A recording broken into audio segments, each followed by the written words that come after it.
Class हम SN2 पढ़ रहे हैं।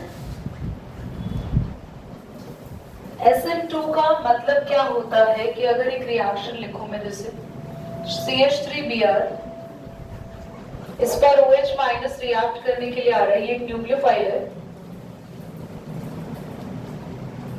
अगर हम SN2 की बात करें तो रेट डायरेक्टली प्रोपोर्शनल होता है प्रोडक्ट ऑफ रिएक्टेंट के,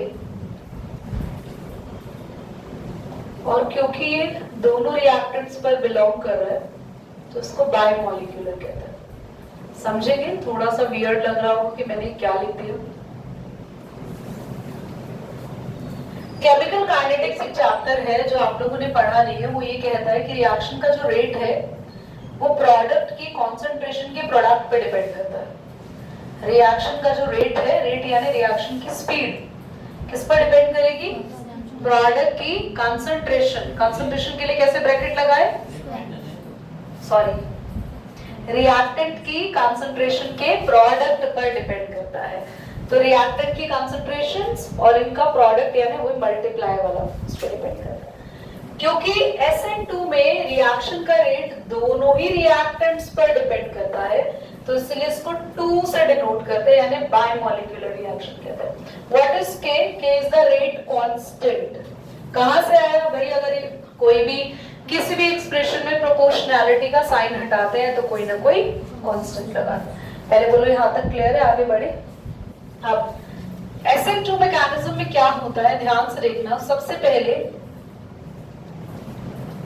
आपका जो ये मिथाइल ब्रोमाइड है, इस पर आके कौन रिएक्ट करेगा? OH माइनस रिएक्ट करेगा। और होता क्या है?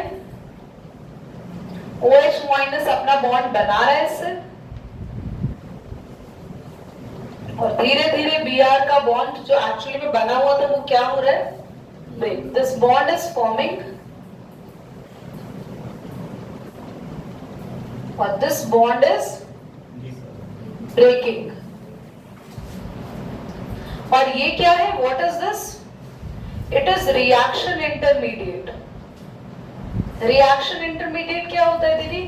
रिएक्शन इंटरमीडिएट एक वो स्टेज आती है कि अगर आपके रिएक्शन में ये जितनी जल्दी अचीव होगी, जितनी जल्दी पुराने बॉन्ड्स ब्रेक होने लगेंगे और नए बॉन्ड्स बनने लगेंगे, उतना ही फास्ट हमारी रिएक्शन होती है।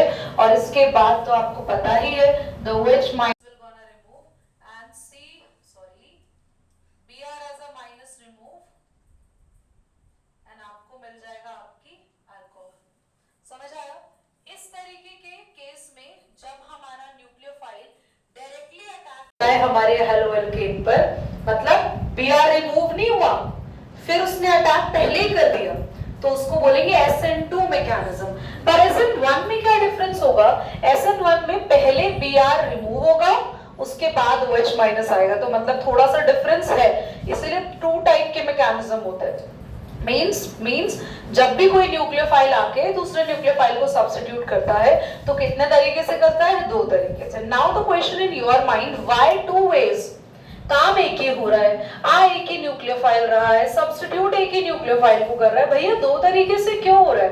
क्योंकि ध्यान से सुनना, इस को फेवर कौन करता है, मतलब कौन से हेलोएल्केन इस वाले मैकेनिज्म में स्टेबल रहते हैं या वो चाहते हैं हम इस मैकेनिज्म से रिएक्शन करें, वो हेलोएल्केन जो कि लेस बल्कियर होते हैं। बल्कि मतलब इसके आसपास हाइड्रोजन है। अगर मैं, ध्यान से देखना, CH3Br की जगह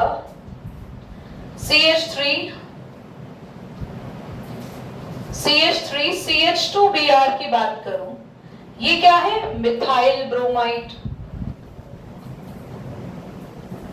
ये क्या है बच्चों? This it is ethyl bromide. या अगर मैं सिंपली बोलूं कि ये प्राइमरी हेलोएल्केन है, तो क्योंकि कार्बन अगले एक कार्बन से जुड़ा है ना। Now CH3 whole twice CHBr, it is secondary haloalkane है ना। और यार एक और स्पेस कम है, CH3 होल थ्राइस CBr, ये टर्शरी हेलोएल्केन आ गया। तो बच्चों ये मैकेनिज्म स्पेशली उनके लिए होता है जिसमें कार्बन लेस बल्की ग्रुप से सपोर्टेड हो। दीदी ऐसा क्यों? क्योंकि इस मैकेनिज्म में जब OH पहले आके अप्रोच कर रहा है तो इसका मतलब है OH की जगह थी नहीं, पर इसने खाली जगह देखकर अटैक करना शुरू किया। तो इसका मतलब मिथाइल ब्रोमाइड वाले हैलोअल्केन्स के लिए, यानी लेस बल्कियर ग्रुप वाले हैलोअल्केन्स के लिए ये वाला रिएक्शन बड़ा फेवरेबल रहता है, स्पेस थोड़ा ज्यादा रहता है, स्टेरिक हिंड्रेंस नहीं रहता। तो इस केस में हमारे मिथाइल ब्रोमाइड सबसे पहले आते हैं इसके लिए, फिर प्राइमरी, फिर सेकेंडरी और लास्ट में टर्शरी। अब क्योंकि बेचारे टर्शरी वालों के लिए ये मेथड बिल्कुल सुटेबल नहीं है तो उनके लिए SN1 आता है। SN1 में ऐसा क्या खास है कि वो उनके लिए सुटेबल हो गया, वो पढ़ते हैं। But is that clear everybody? इसका रीजन मैं लिखवाती हूँ, कर दो बेटा। तुम्हें खड़ा होना पड़ेगा। हमने ये पढ़ा कि जितनी भी न्यूक्लियोफिलिक रिएक्शंस होती है वो दो टाइप से होती है, क्योंकि प्राइमरी, सेकेंडरी, टर्शरी और सिर्फ मिथाइल हैलोअल्केन जिनमें एक भी कार्बन अटैच नहीं होता, इन सब का ना एक्चुअली स्ट्रक्चर अलग अलग है। इनकी स्ट्रक्चर अलग अलग होने की वजह से ये दो तरीके से अपने आप को रिएक्शन करवाते हैं न्यूक्लियोफाइल के साथ। एक तो वो होता है जिसमें दोनों, जो आपका एक्चुअली में रिएक्टेंट है और दूसरा जो न्यूक्लियोफाइल आ रहा है, उस दोनों पे आपका रिएक्टेंट्स पे रेट डिपेंड करता है। तो हम लोगों ने लिखा rate depends on both the reactants, और जब दोनों पे करता है तो उसको बोलते हैं टू, यानी कि बायमॉलिक्यूलर रिएक्शंस। इस रिएक्शन में होता क्या है, जो भी आपका हैलोअल्केन है वहां पे हाइड्रोजन का बॉन्ड टूटने लगेगा और धीरे धीरे दूसरे न्यूक्लियोफाइल का बॉन्ड बनने लगेगा।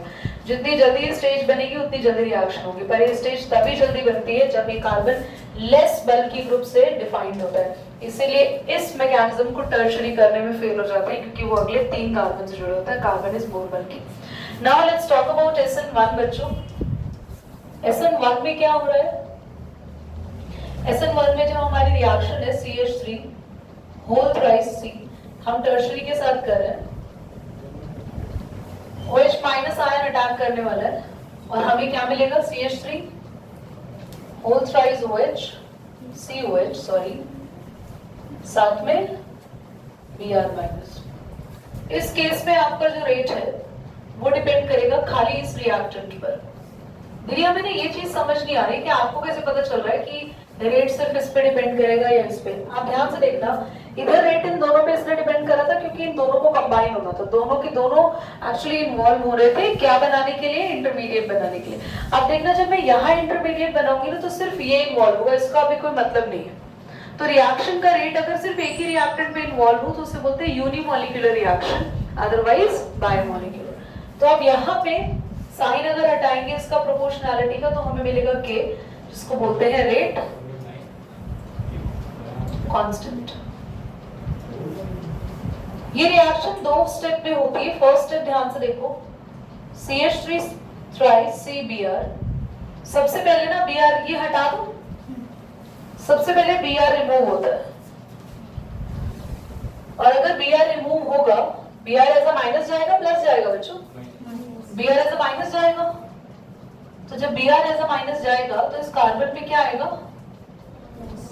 प्लस, है ना? और ये कैसा बना? Tertiary carbocation.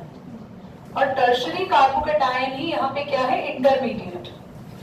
और ये इंटरमीडिएट जितना जल्दी बनेगा, पहली बात तो ये इंटरमीडिएट सिर्फ कितने रिएक्टेंट की हेल्प से बना? एक रिएक्टेंट की हेल्प से बना, इसलिए रिएक्शन क्या है? Substitution nucleophilic unimolecular. साथ ही में ये जो हमारा रिएक्टेंट है जो इंटरमीडिएट बना रही है, कैसा है? आप सबको पता है, therefore tertiary carbocation due to inductive effect, class 7th में सब बच्चे पढ़कर आए हैं, सबसे ज्यादा स्टेबल होते हैं comparison to secondary, comparison to primary और comparison to only methyl radical. सब बच्चों को पता है। तो मुझे एक बात बताना, जो ऊपर वाली रिएक्शन है वो किस केस में सबसे जल्दी होगी? टर्शरी हैलोअल्केन्स के साथ। सेकेंडरी प्राइमरी किसके साथ सबसे जल्दी रिएक्शन होगी? क्यों? क्योंकि टर्शरी कार्बोकेटायन दुनिया का सबसे स्टेबल कार्बोकेटायन है और सबसे जल्दी बनेगा। अगर प्राइमरी के साथ इस रिएक्शन को परफॉर्म करना होता तो यस, आगे बढ़ते हैं। टर्शरी कार्बोकेटायन के पास कौन आ रहा है? OH minus.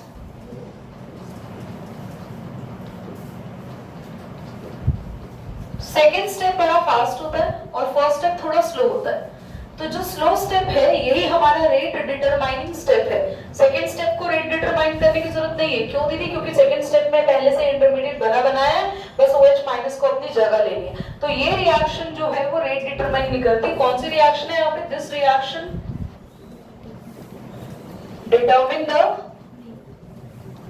The rate of. तो पूरा का पूरा रिएक्शन का रेट किस पे डिपेंड कर रहा है? इस रिएक्शन पे।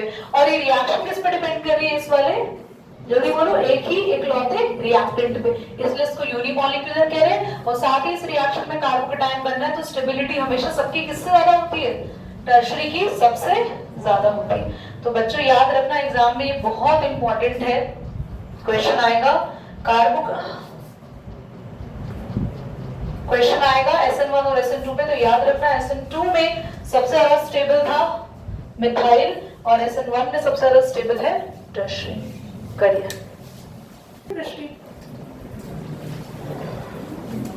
इनमें से कौन जाएगा SN2 में? सेकंड वाला। वाई सेकंड वाला? जल्दी बताओ। क्योंकि जो फर्स्ट है जिसमें क्लोरीन जिस कार्बन से लगा है वो अगले एक से ही तो लगा, ये प्राइमरी है। इसमें जो क्लोरीन जिस कार्बन से लगा है वो अगले। तो SN2 के according secondary is more stable then primary.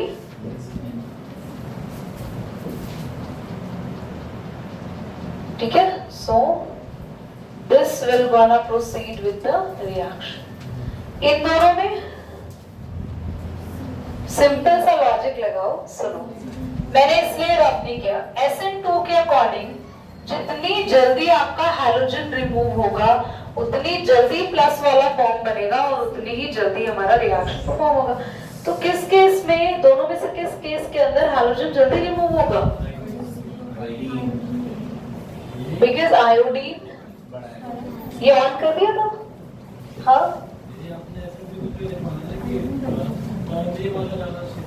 तो ये प्राइमरी और सेकेंडरी थोड़ी है, ये तो दोनों के दोनों ही प्राइमरी है। हाँ, ऊपर SN2 के केस में मैंने क्या लिखवाया?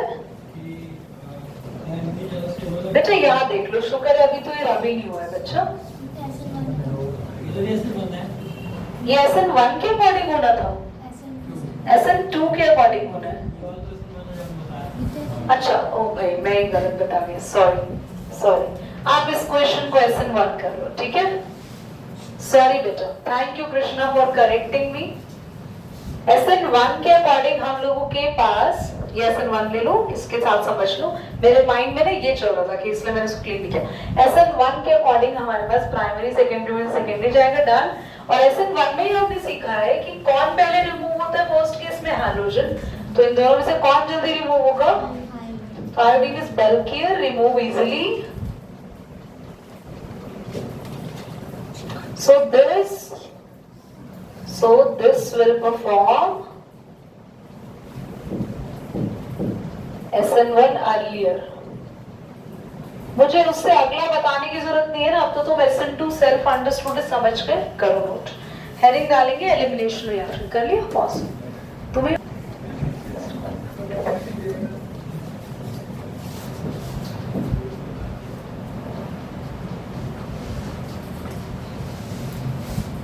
एलिमिनेशन में ना बीटा हाइड्रो हैलोजनेशन का मतलब क्या है? हंस रहे हो? क्यों हंस रहे हो? 12th क्लास के बॉयज पागल हो चुके हैं और इनको CBSE से एलिमिनेशन मिलने वाला है।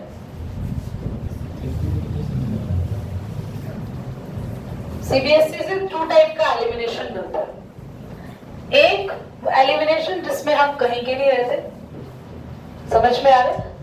पूरे साल घर बैठो और नेक्स्ट ईयर पेपर दो, मुस्कुराओ मत। और एक एलिमिनेशन जिसमें हम खुद एलिमिनेट फील होते हैं, उसने हमें एलिमिनेट नहीं किया होता, repetition of the year after the completion of the year. So if you want the elimination, then you should keep smiling in this reaction to. Elimination reaction को मेनली बोलते हैं बीटा हाइड्रो हैलोजिनेशन। ये नाम से कुछ समझ में आपको नहीं आएगा, मैं बोलने जा रही समझ आएगा, बट मैं गलती करती हूं। बीटा यानी क्या? सेकंड।